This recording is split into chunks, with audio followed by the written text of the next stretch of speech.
As always, we will begin with 3 deep breaths. So take a deep breath in through your nose, softly out of the mouth. Deep breath in again through the nose, softly out of the mouth. Last one, deep breath in. Hold it for just a moment. Feel what it feels like to hold that breath within your heart space. When I say 1, let out a nice sigh. 3, 2, 1. Today's topic is going to be birthing yourself and Imbolc. So, in February, for the Wheel of the Year in the Northern Hemisphere, there is the Sabbath of Imbolc. And the reason why I wanted to discuss this topic today was I am a co-teacher inside of a women's online membership, and I am the Earth Wisdom and Wheel of the Year facilitator. For many years, I have been working with the Wheel of the Year, studying the Wheel of the Year, studying under other people, studying under my own self, other indigenous communities. And this whole last year, I have only taught inside of this membership for the Wheel of the Year.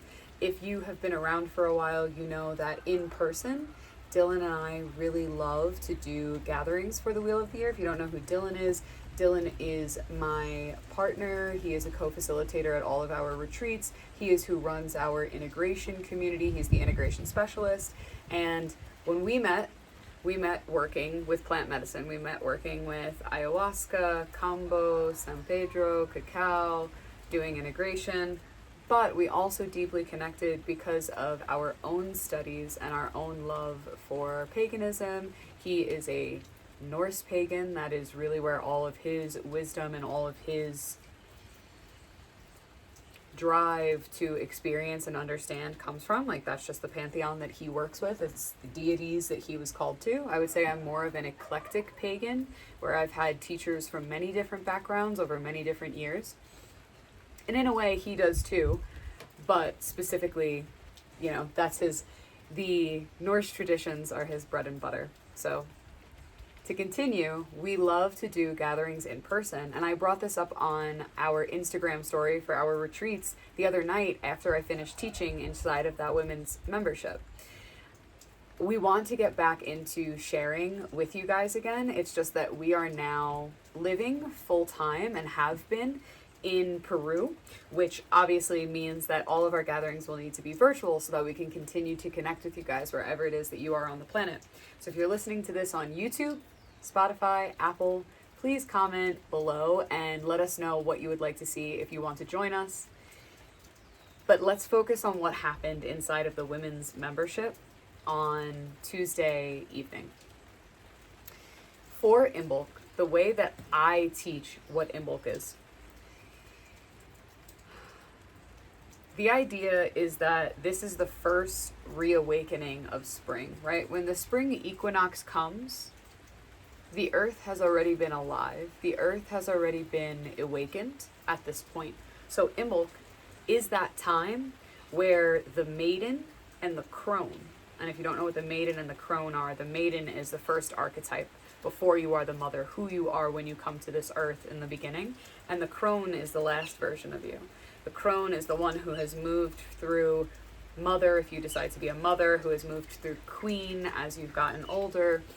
And crone is the one who has acquired all of the wisdom that it does in your old age, which is so beautiful. The crone carries a lot of really beautiful stuff. And in terms of like working with indigenous teachers and working with indigenous wisdom, sit with your elders. Sit with the elders of the places that you visit. Sit with the elders of the land that you live on, because the crone energy has so much more to teach us than we give it credit for. There are some, obviously, traditions still in this world where the grandparents are the most revered, and that's for good reason. It's because they've lived a whole lifetime on this planet and they have wisdom to give and share. So, Imbolc is when these two come together and they have their, if you want to call it a standoff, you can call it a standoff, or if you want to call it like a handing over, you can call it a handing over.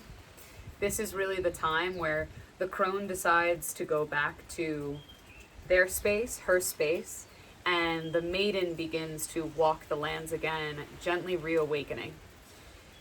I focus so heavily on this next part because I believe that it's so important. If you're listening to this episode and you know what it's like to do plant medicine, you may have been in differing psychedelic and plant medicine experiences and ceremonies where you have rebirthed yourself. Literally, your experience, your visuals, your physical feelings might feel like you are back in the womb and then rebirthing yourself. This is something that's quite common when it comes to plant medicine and psychedelics. But if you haven't, I focus on Imbolc as being in the birthing canal. Being in the birthing canal is one of the most special places that we get to be. Now, we're going to pause right here, take a deep breath, breathe out. I wish you guys could see how the rain was coming over the mountains right now. It almost looks white. It's gorgeous. I hope you can hear it. But with that being said, the birthing canal, the reason why I want to pause is not every single person has been through the birthing canal. And that was something that we even spoke about at this gathering that we had on Tuesday night, was when we did a shamanic drum journey where I had them go back into the womb and bring them into the birthing canal itself. Not to be birthed, not to come out on the other side, right? Everyone thinks life, death, life, and they're like, oh, hey, yeah, you're alive, and then you die, and then you're alive again. And it's like, there's literally a whole process that every single human being on this planet gets to experience, which is being in the womb space, being created once again, and then being in the birthing canal, or potentially not being in the birthing canal. And that was something that I had brought up, which was, it's so important to know our birth stories. It's so important to know what our mothers who carried us, the womb spaces that we lived in, were experiencing while we were growing, transforming, and becoming in the womb space. And what was their birthing experience like? So someone had shared in the gathering on Monday that it was such an eye-opening experience for them because they realized they were birthed through a C-section. And so there was never this time before the birth where you're in the birthing canal.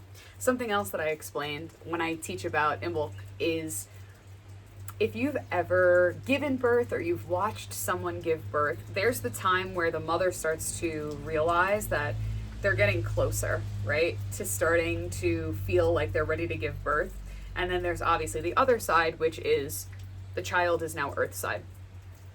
But when the person who is birthing has the baby in transition of their birthing canal, it's the rest of the people in the room, in the space, to speak good intentions, prayers, wisdom, because it's a very psychedelic and liminal space when people are giving birth. And so when someone is giving birth and the baby is in the birthing canal, this is the time for deep, immense prayer. Praying for the baby to obviously come earthside, and for the person who's birthing to be held with such love and reverence, but also wishes for, like, what is it that this baby will experience on the other side? Can they enjoy this liminal space where they're still so deeply connected to spirit, because they're still not out of this incredible experience? They're in this canal. They're not deep in the womb of the winter. We just finished up our womb of the winter cacao dieta, and we were heavily focused on being in the womb of creation, being in the darkness of the womb, being in the deep of the womb, right? So that's the womb of the winter, right?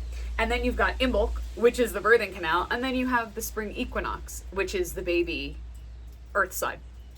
But inside of this birthing canal, that is when you want to send the most well wishes to the person who's birthing. Now, switching it, and when I led the shamanic drum journey, we were seeing ourselves within this birthing canal. So it was really important for a few of the women in the space to say, oh my goodness, I was a C-section baby. So I was in the womb and then I was just boom, earthside.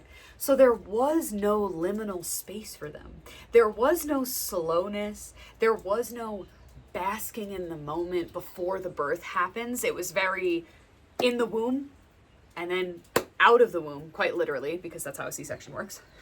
Let's take a deep breath in again. And out. Beautiful. So I'm using this as an example to start to get you to understand like why the birthing canal and why rebirthing ourselves is so important. The other thing that I want to say before we move on to the next point that I want to hit is that you're in this birthing canal multiple parts in your life. So for you, you might be sitting here and thinking, well, my birth story, I also was a C-section. That's how I came out. But I want you to think now. There's a few things here. If you were a C-section baby, do you in your life tend to skip over that step? Do you go from the base of the hike to the top of the mountain and the outlook? Or do you enjoy that space up the mountain? And that was something else that we discussed, which is when you start a hike, you're at the beginning, right? And everyone has this idea that the goal should be the peak. It should be the top. It should be when you get to look out at all the beauty around you. Yet the majority of what you're doing is not the beginning and it's not that end point. It's the entire middle. It's the time where you're actually hiking up. It's that, once again, what is it? The liminal space. Liminal space, let's bring it back to the birthing canal. And so I hope, if you're watching this on YouTube, I hope my hand gestures are helping you understand this a little bit more. The birthing canal is an experience that comes right before we receive that thing. We set goals, ideas, and intentions for life, and we immediately want to go to that end point, right? We start and we want to get to the end. Yet, one of the most important things to do, because also if you want to speak manifestation and blah, blah, blah, all that fucking shit, is that to show the universe, spirit, God, Krishna, Jah, whatever it is that you call it, to show that greater mystery and power, your gratitude for your life, when you're in the liminal spaces, that's when you need to have gratitude. Not when you have the idea at the beginning. Well, yes, you should have gratitude throughout the whole thing. But what I'm trying to get at is most people have gratitude when they have the idea and then when the idea comes to fruition. But all that hard work in between. So the reason why I'm saying this is because if you're sitting there and you're listening to this experience and you're like, well, I haven't had a birthing canal experience. Yes, you have. Because in life, before we achieve a goal, achieve a manifestation, whatever the fuck you want to call it, there is this birthing canal that you sat in. There is this place where, can you send more well wishes, more good energy to this liminal psychedelic space, whatever it is that you really want to call it. That place, I also don't want to make it seem like it's just sunshine and roses. That place can be a very difficult place to stay grounded and present in. And that's why we go back and we sit with this space. If you've done psychedelics and you've had this experience before, I would love if you would comment and tell us what your experience was like. If you've ever done a shamanic journey with me, you can also comment what that experience was like, a shamanic drum journey while rebirthing ourselves. If you've done another experience with someone, I'd love to know. Because I think it's important that people understand how we were birthed into this world is important, and it speaks to the person that we are today. But, or rather, and, instead of but, and it also makes a difference for us to go back there. It makes a major difference for us to, if you've been a C-section baby, to bring yourself through the birthing canal, to allow this older version of you, this present version of you, this today version of you, to have the opportunity to sit in what is known as a liminal space, to understand that the womb is so cozy and most of us are so comfortable inside of the womb space. And if it was a perfect world, most people who are giving birth would not force themselves to have their child sooner than the child wanted to come. Don't force your creations to come sooner than they're meant to come, because that usually comes along with trauma, with difficulty, with a myriad of things, really. And I'm not really speaking specifically to if you are pregnant right now and you're going to give birth and you're like, oh, they said I should get a C-section and I know it's a good thing for me to get a C-section. If that's what you need to do, then you need to do. I'm more talking about who you are as a person today. Recognize what your birth story is, and then recognize how you birth things into this world. Some of us don't have the opportunity to ask our mothers what our birth story is, and that's okay. You can still do an experience like that. You can still meditate and have an understanding, and if you do sit with plant medicines, especially if you sit with plant medicines on our retreats, you can have a much longer in-depth conversation with us about this type of experience. But I really want to focus on the fact that everyone wants to skip from what's super nice and comfortable, and that example that I'm using is the womb space, and they just want to get to the end, which is the first breath of life. And yes, the first breath of life is so unbelievably fucking important, but that middle piece where the birthing canal is tight and we're being touched by the hands of the mothers and the grandmothers and the great-grandmothers and the great-great-great-grandmothers that have came before us, touch along the sides of those walls, literally, physically, but also metaphysically. If you are coming up on something in life that you want to birth into this world, can you let yourself be in this tight space right before you give it to the earth, right before you give it to the world, to be touched by all of the ancestors that have came before you? Let's take a deep breath, because I'm starting to get a little super woo-woo. Deep breath in. Deep breath out. I want to give a pause here for just like maybe 15 seconds.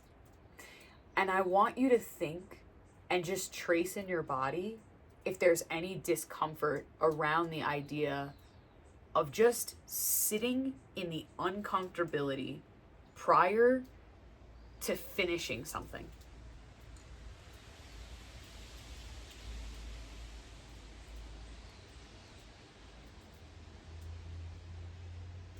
Is there a sensation in your body? Is there a body part that's very active? Oh, and now the sun's coming out. Okay, so now take another deep breath. Breathe out. When you look at the wheel of the year, there's 4 major Sabbats and there's 4 minor Sabbats, right? The major ones are our equinoxes and solstices. And the minors, I think, and I said this at the gathering on Tuesday, the most celebrated,